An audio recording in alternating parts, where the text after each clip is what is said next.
नमो बुद्धाय। आज दिल्ली के अंदर चंद्रशेखर आजाद रावण ने ऐसा क्या कहा लाखों की भीड़ में कि दिल्ली में तहलका मच गया।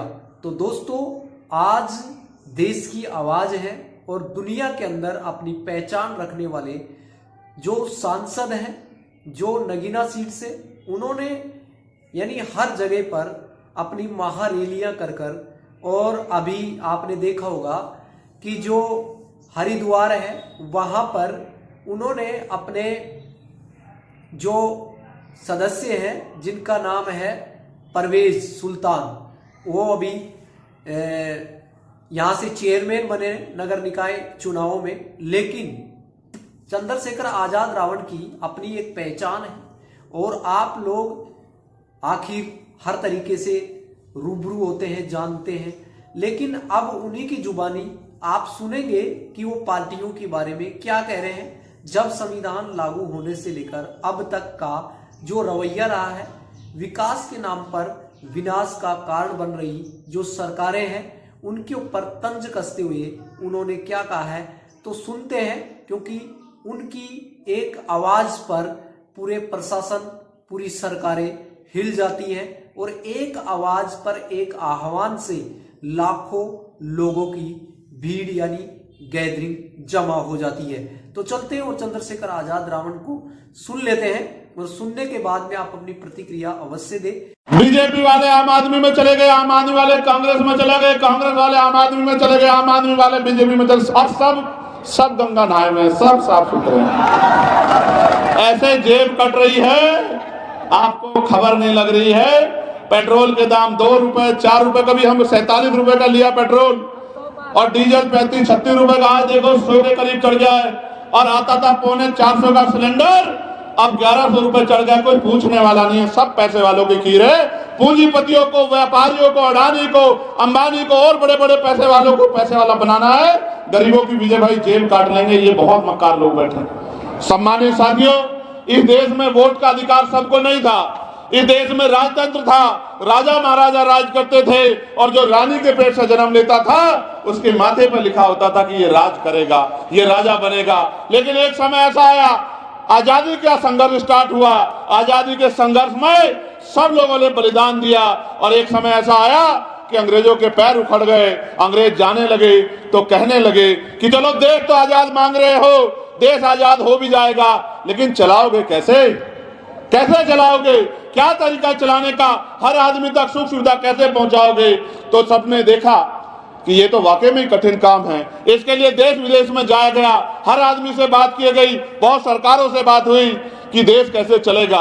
अंत में एक दरवाजा खटखटाया गया, वो दरवाजा डॉक्टर बाबा साहब अम्बेडकर का था। जब उस दरवाजे को खटखटाया गया और ये पूछा गया कि देश कैसे चलेगा, उन्होंने कहा इस देश का संविधान लिखा जाएगा। वो संविधान सुनिश्चित करेगा कि गणतंत्र का मतलब ये होता है कि जनता द्वारा जनता का शासन, जनता जिसको चाहेगी कुर्सी पर बिठा देगी और जिसको चाहेगी जमीन पे पटक देगी। जनता का राज होगा, जनता के हित की बात होगी, कोई असमानता नहीं होगी, ना सामाजिक रूप से, ना आर्थिक रूप से, ना राजनीतिक रूप से, ना धार्मिक रूप से, कोई छोटा बड़ा नहीं होगा, सब बराबर होंगे। सबको पढ़ने का, लिखने का, नौकरी करने का, रोजगार करने का, आगे बढ़ने का, मुख्य धारा में आने का और सब जगह घूमने का अवसर और आजादी प्राप्त होगी। तो उन्होंने कहा फिर ये ऐसा है कि उसके लिए एक कमेटी बनेगी, ड्राफ्टिंग कमेटी एक सीमित समय में तैयार करेगी भारत के संविधान को, और 2 साल 11 महीने 18 दिन बाद वो संविधान बन के तैयार हुआ। मैं तो कभी कभी सोचता हूँ, तोमर साहब, जब मैं सुनता हूँ गणतंत्र के कार्यक्रम को, तो वो कहते आज हम आजाद हुए थे। मैंने दिल्ली में भी मीडिया को सुना, मीडिया वाले पूछते आज क्या दिन है, लोग कहते आजादी का जश्न मना रहे हैं। इसका मतलब हमारे यहाँ के लोग भोले हैं या जानबूझ के उनको भोला बनाया गया है कि वो भोले और बेवकूफ बने रहे, जो अपने अधिकार और अपने कर्तव्यों को ना जान पाए। आजादी 15 अगस्त को मिली थी और संविधान लागू हुआ 26 जनवरी को। वो 1947 था और ये 1950 है था, जिस 1950 ने सुनिश्चित किया कि रानी के पेट से राजा जन्म नहीं लेगा। राजा वो होगा जिसको जनता चुन के भेजेगी, जिसको वोट की ताकत से बनाएगी। और इतनी शक्ति दी आपके हाथ में, इतनी शक्ति कि आज चुनाव के समय बड़े बड़े कुर्ते वाले, बड़े बड़े कोट पैंट वाले, बड़े बड़े महलों वाले झुग्गी झोपड़ियों वालों की बस्तियों में आते हैं, माओ के पैर छूते हैं, बहनों का हाथ पकड़ते हैं, बुजुर्गों से आशीर्वाद लेते हैं और ये कहते हैं नियाज साहब कि मेरे सर पे हाथ रख दो, मैं आपका बेटा हूं, मैं आपका भाई हूं, मैं आपसे प्रेम करता हूं, आपकी तकदीर बदल दूंगा। ऐसी मीठी मीठी बातें करके आपको गुमराह करने का काम करते हैं। ये क्यों करते हैं आपको पता है? अगर आज आपकी गलियों में बड़े बड़े नेता घूमेंगे, उनकी गाड़ियां घूमेंगी, बड़े बड़े नारे होंगे, आपकी पूछताछ होगी, आपकी गलियों तक लोग आएंगे, ये क्योंकि इलेक्शन आया है और आपकी उंगली में वोट है। इस वोट की शक्ति से सुनिश्चित हुआ कि जनता के पास जाना पड़ेगा। भले ही 4 साल 10 महीने घर बैठ जाओ, लेकिन 2 महीने तो जनता के बीच में जाना पड़ेगा। अब वो लोग जो 4 साल 2 महीने घरों में छिपे रहते हैं, वो इन 2 महीने में आपके बीच आते हैं और उसके बाद 5, 4 साल 10 महीने आपको दिया लेके, लैंटर्न लेके, मोमबत्ती लेके उनको ढूंढना पड़ता है कि वो नेताजी कहां गए जो हमारी तकदीर बदलना चाहते थे। ईमानदारी की बात करते हुए लोग जेलों के रास्ते उन्होंने छोटे कर दिए। जिन्होंने कहा था आपकी गरीबी मिटा देंगे, उनके बड़े बड़े महल बन गए, लेकिन जनता जुगी तू है। मैं तो बस आपसे कहने आया हूं कि ये वोट आपका हथियार है। इस हथियार का अगर आपने सही प्रयोग किया तो आपकी समस्याओं का हल होगा, और अगर गलत प्रयोग किया, गलत प्रयोग कैसे आप महसूस करो। लोकतंत्र ने सुनिश्चित किया था कि जनता जिसको चाहेगी उसको चुनेगी, और जब ये लोकतंत्र शुरू हुआ तो पहले सीपी सिंह जी लोग आते थे। आपको गांव की कहावत के तौर पे याद दिलाता हूं, क्योंकि दिल्ली में तो बहुत सारे लोग आके बसे हैं, वो जानते हैं कि गांव में लोग आते थे। जैसे हमारे प्राइम मिनिस्टर कहते हैं कि मैं झोला उठा के चल दूंगा, वो झोला लेके आते थे, ठेकेदारों से पूछते थे कि कौन कौन सी वोट ऐसी है जिसको खरीदा जा सकता है। ठेकेदार बताता था कि ये गरीब लोग हैं, ये वोट की वैल्यू नहीं समझते, इनको पैसा देके इनकी वोट को खरीदा जा सकता है। तो चुनाव से 2-3 दिन पहले वोट खरीदने का काम होता था और उस वोट को खरीद के लोग कुर्सियों पे बैठ जाते थे। ये काम तो पुराने समय में होता था, अब तो इसका तरीका बदल गया है। वो गैर कानूनी था, अब इसको कानूनी कर लिया है। कानूनी ये है कि चुनाव के समय कोई कहता है 2500 रुपए देंगे, कोई कहता है 2100 रुपए देंगे, कोई 1100 रुपए दे भी देता है, कोई 3000 देने की बात करता है। ये लोकतंत्र नहीं है, ये पैसे द्वारा वोट की खरीदारी है। वो आपकी वोट को एक बार खरीद लेंगे और अगले 5 साल तक आपको रोने के लिए मजबूर कर देंगे। ये वोट की खरीदारी है। जो पहले गैर कानूनी था उसको कानूनी बना दिया है। लेकिन जनता ही क्या करे, उनकी जेब में पैसा नहीं है, बच्चों के लिए पैसे की जरूरत है, घर चलाने के लिए पैसे की जरूरत है। उनको लगता है और तो कोई कुछ भी नहीं देता, तो ये पैसे ही मिल रहे, ये कौन सी बहुत बुरी बात है, तो पैसा ही ले लो। लेकिन ऐसा नहीं है, सब लोग ऐसे नहीं है, सब लोग ऐसी राजनीति नहीं करते।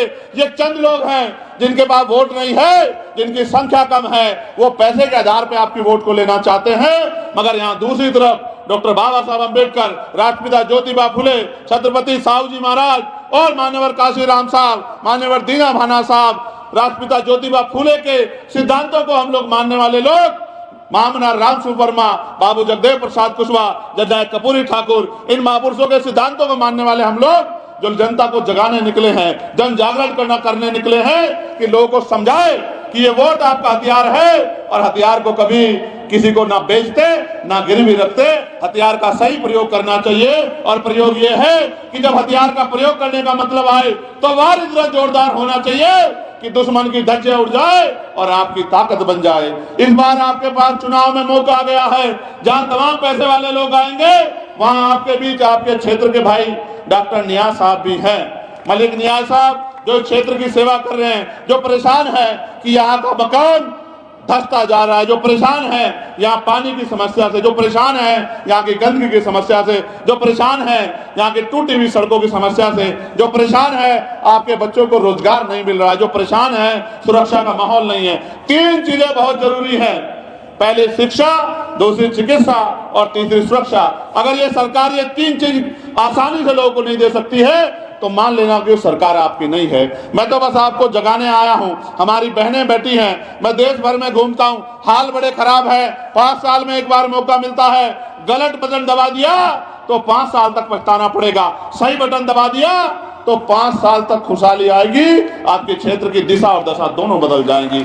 मैं आपसे मदद मांगने आया हूं भाई, नियाज के लिए नहीं, आपके लिए, कि आप अपने और अपने बच्चों के बारे में सोचो। कब तक ठगे जाते रहोगे, कब तक लोगों की बातों में आते रहोगे? लोग बड़े बड़े वादे करते हैं, फिर ढूंढे नहीं मिलते। वहीं डॉक्टर नियाज आपके बीच के आदमी हैं, आपके बीच में रहते हैं, आपकी लड़ाई लड़ना चाहते हैं, आपकी आवाज बनना चाहते हैं। जब मैं जीत के गया, लोग मुझसे कहते थे अकेला चंद्रशेखर क्या करेगा, पार्लियामेंट में बोल भी नहीं पाएगा। मैंने उनसे कहा था कि मैं सदगुरु रविदास जी महाराज का वंशज हूं, सदगुरु रविदास जी महाराज का खून मेरी रगों में दौड़ता है, बहुजन महापुरुषों का खून मेरी रगों में दौड़ता है। अकेला चंद्रशेखर आजाद अगर सरकार के नाकों चले नाक से चले ना चबवा दिए, तब आप मुझे कहना अकेला चंद्रशेखर आजाद पार्लियामेंट में पूरी सरकार के सामने कोई भी घटना कहीं की भी हो, सीना तान के आंख से आंख मिला के अपनी बात को उठाता है और कोशिश करता है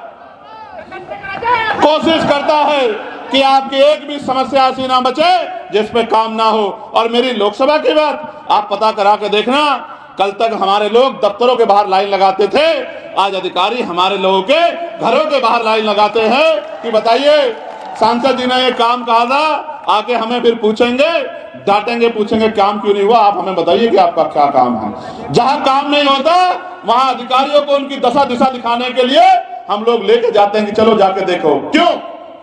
आपको यह बताना जरूरी है कि ना मैं आपका मालिक हूं, ना अधिकारी आपके मालिक हैं, हम आपके नौकर हैं। आपने हमें वोट दी है, आप हमें तनख्वाह देते हैं, आप टैक्स देते हैं, उससे हमें तनख्वाह मिलती है। आपकी सेवा करना हमारी जिम्मेदारी है, आपकी आवाज पे खड़े होना हमारी जिम्मेदारी है, आपकी आवाज बनना हमारी जिम्मेदारी है, आपकी समस्या का हल करना हमारी ड्यूटी है और अपनी ड्यूटी को करना हम पे आता है। जैसे आपने मुझे वहां ताकत दी, ऐसे अगर आप यहां ताकत देंगे तो यही बदलाव आपको यहाँ किराड़ी में भी देखने को मिलेगा। मैं किसी को बुरा नहीं कहता कि कांग्रेस ने क्या किया, भाजपा क्या कर रही है, आम आदमी पार्टी क्या कर रही है। आप अपने आप से पूछो कि आपकी जिंदगी में क्या परिवर्तन हुआ। क्या आपकी जेब कटनी बंद हुई है? क्या प्राइवेट स्कूलों में जो बहुत बड़ी बातें की जाती हैं, क्या आपके बच्चे सबके सरकारी स्कूल में पढ़ पा रहे हैं? क्या सरकारी स्कूलों में उस तरह की पढ़ाई मिल रही है? क्या अच्छे अस्पतालों में इलाज की व्यवस्था अब आपके लिए मुफ्त हो गई है? क्या अस्पतालों में अच्छा इलाज मिल रहा है? डॉक्टर है या नहीं है? ये सब हवाबाजी दावे हैं, मैं इनको बखूबी जानता हूं, मगर मैं आपसे कहना चाहता हूं बहुत कुछ करना है। दिल्ली जो देश का दिल है, इसको सुंदर बनाना है, उससे भी पहले आपके घरों को सुंदर बनाना है। सरकार ने कहा, और मेरे आज भी याद है, दोनों पार्टियों ने बड़ी बड़ी रैली की थी 2020 में कि सारी कच्ची कॉलोनियां पक्की कर देंगे, सबको पक्का मकान देंगे, सबको रजिस्ट्री देंगे। आप हाथ उठा के बताओ, क्या वाकई में रजिस्ट्री मिल पाई? इनका बस चले। ये वो बस्तियां हैं जहां कभी खंडर हुआ करते थे, आपने मेहनत कर करके सींच के आज इनको महल बना दिए हैं। ये सरकार की आंखों में चुभ रहे हैं, ये जमीन सरकार आपसे छीनना चाहती है। इसलिए जो लोग 70-70 साल से बसे हुए हैं, आज उनको उजाड़ने के लिए नए नए कानून बनाए जा रहे हैं। हम इस सरकार को जानते हैं। आज कोई खुशहाल नहीं, ना कर्मचारी, ना अधिकारी, ना जनता। कर्मचारी परेशान है, पुरानी पेंशन पे सरकार का स्टैंड नहीं है। 8वां वेतन आयोग चिल्लाते चिल्लाते मुझे पार्लियामेंट में लेटर लिखते लिखते एक दिन, बहुत दिन हो गए, दिल्ली का इलेक्शन आया, केंद्रीय कर्मचारी ज्यादा है, 8वें वेतन आयोग की घोषणा कर दी।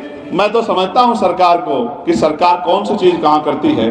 हमें बांटने के लिए वर्गीकरण का फॉर्मूला वहां लागू करा दिया था। मैं सरकार को समझता हूं, सरकार हमें डिवाइड करने के लिए बहुत कुछ करेगी, लेकिन जनता अगर सतर्क हो जाए, जनता अगर समझदार हो जाए, जनता अगर फैसले ले ले और जनता चिंतन करने लगे, तो वो दिन दूर नहीं कि ऐसे लोग जो आपसे वोट अपने लिए लेते हैं, बातें आपकी करते हैं, काम आप ना करते हैं, ऐसे लोगों को एमसीडी का चुनाव भी जो है जीतने का अवसर नहीं मिलेगा अगर आपने समझदारी दिखा ली। पहले तो आम आदमी कहती थी एमसीडी हमारे पास नहीं है, अब तो एमसीडी भी आपके पास है। बताओ आपने क्या बदलाव किया? क्या सफाई कर्मचारियों को पक्की नौकरी दी आपने? क्या 7,000, 9,000, 11,000, 13,000 में आज भी हमारा सफाई कर्मचारी शिविर में उतरता नहीं उतरता है? क्या आप सफाई कर्मचारी संख्या पर्याप्त है? नहीं है आपके पास। आपके पास कुछ नहीं है सिवाय झूठ के। भाजपा, आम आदमी पार्टी और तमाम पार्टियां झूठ के ऊपर खड़ी हैं। इनके झूठ को कुचलने के लिए आप पे कोई हथियार नहीं है। और मुझे कहने में बड़ा गुरेज है, लेकिन ये भी जान लो, आप 20 रुपए का सामान खरीदोगे, सामान अच्छा नहीं है तो दुकानदार के पास वापस जा कहोगे सामान पकड़, तेरा सामान अच्छा नहीं है, जो सामान पे लिखा हुआ था वो माल पूरा नहीं था, हम ये अपना सामान रख, हमारे पैसे दे। क्या कर लेते हो, नहीं कर लेते हो? अगर 20 रुपए का 100 रुपए का सामान खरीदोगे, सामान में जो लिखा था नहीं मिलेगा तो वापस करोगे नहीं करोगे? जाके करते हो नहीं करते हो? अगर नहीं दुकानदार वो करेगा तो कोर्ट जाने का अधिकार है। लेकिन अगर आपसे बहुत वादे करके किसी ने वोट ले ली हो तो क्या उसके खिलाफ कोर्ट जा सकते हो, अगर वो एक भी वादा ना पूरा करे? जैसे ये बीजेपी वाले कह रहे हैं 500 रुपए का सिलेंडर देंगे, इनकी सरकार उत्तर प्रदेश में, वहां बहुत यहां से ज्यादा संख्या रहती है, वहां क्यों नहीं दिलवा देते भाई? हरियाणा में क्यों नहीं दिलवा देते? उत्तराखंड में क्यों नहीं दिलवा देते? मध्य प्रदेश में क्यों नहीं दिलवा देते?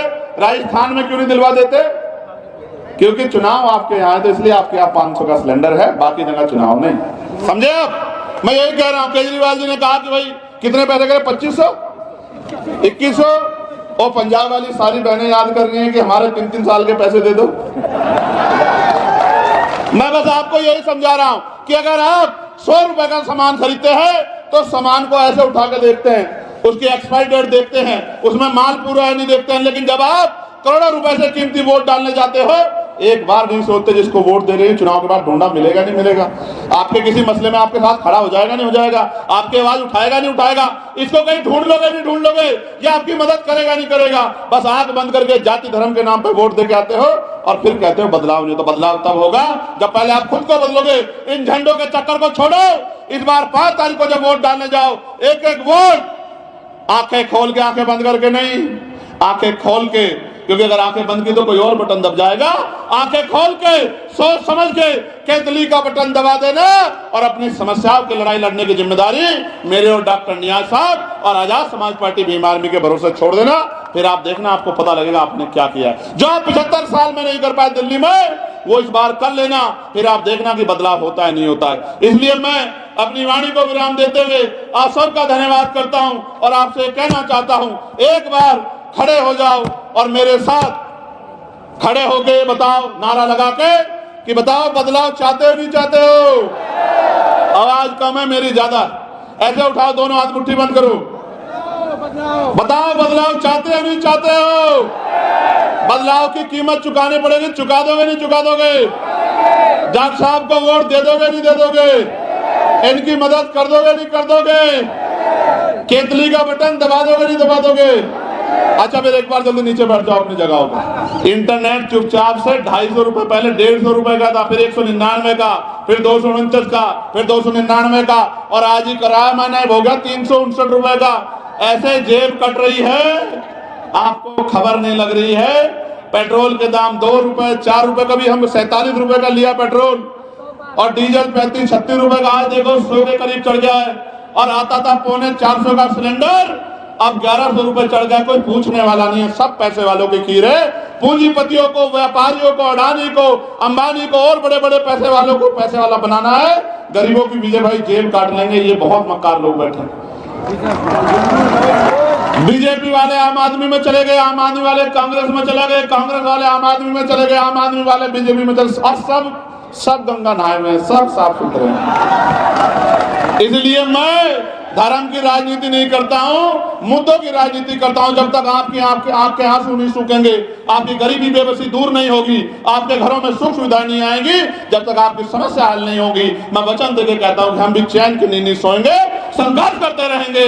और भाई नियाज जी, मैं इनसे भी आग्रह करूंगा, घर घर जाके लोगों से अपील करो, हमने संघर्ष करके यही कमाया है। मेरे आज भी याद है, नए साल का यही महीना था, एक बच्ची को घसीटा गया था, यहीं पीछे सुल्तानपुरी पड़ता है, कोई पूछने वाला नहीं था। भीम आर्मी के लोग सुबह सुबह मौके पे पहुंचे थे, 11-12 किलोमीटर बच्ची को खींचा गया था और उसके परिवार के पास पहुंचे थे। और मैं ऐलान करके गया था कि अभी चंद्रशेखर आया है, कुछ घंटों में चीफ मिनिस्टर भी आएगा और आके इनकी मांगे पूरी करेगा। ये ताकत पैदा की है संघर्ष करके। मेरे घर जाने से पहले चीफ मिनिस्टर का ट्वीट आ गया था कि हम इनकी मां का इलाज कराएंगे, इनकी मदद करेंगे, इतने पैसे देंगे, इस बेटी को की जो है न्यायिक जांच कराएंगे। ये मैं इसलिए बता रहा हूं, सोचो अगर चंद्रशेखर ना होता तो शायद आपकी आवाज पार्लियामेंट में उठाने वाला भी आज कोई नहीं। इसलिए अब ऐसे दोनों हाथ उठा के बताओ, मदद कर दोगे नहीं कर दोगे? चलो, बहुत बहुत धन्यवाद। जय भीम, जय भारत, जय संविधान। नमस्कार, आदाब, सत श्री अकाल। कमेंट बॉक्स में, और लकी कोहिनूर चैनल से नए जुड़े हैं तो अभी लकी कोहिनूर चैनल को सब्सक्राइब कर लीजिएगा, बेल आइकन के बटन को सब्सक्राइब कर लीजिए, घंटे के बटन को दबा दीजिएगा। फिर से एक लेटेस्ट न्यू वीडियो में मैं आपके बीच में उपस्थित हूँगा। शुक्रिया, धन्यवाद, जय भीम, नमो बुद्धाय।